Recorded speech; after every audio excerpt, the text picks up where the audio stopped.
سرکار ختم یہ مرتبہ احمد مجتبی محمد مصطفیٰ صلی اللہ علیہ وآلہ وسلم فرماتے ہیں کہ جو مجھ پر اور اے بیٹی سیدہ فاطمہ تجھ پر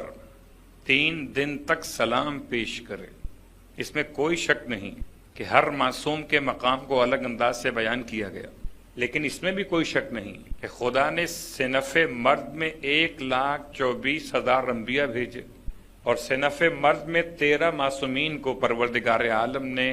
اپنی حجتیں قرار دیا۔ صنف خواتین میں ایک ہی فاطمہ، کائنات کی واحد خاتون جو شکم مادر میں ماں سے کلام کرتی ہو، کائنات کی واحد خاتون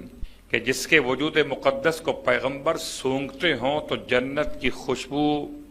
آپ کے مشام تک پہنچتی ہو۔ سوچئے گا کہ جس کی خوشبو پیغمبر کے لیے نشاط کا ذریعہ ہو، اس کی مجلس میں شرکت کیا مومنین کے لیے ثواب کا ذریعہ نہ ہوگی؟ فرماتے 3 دن تک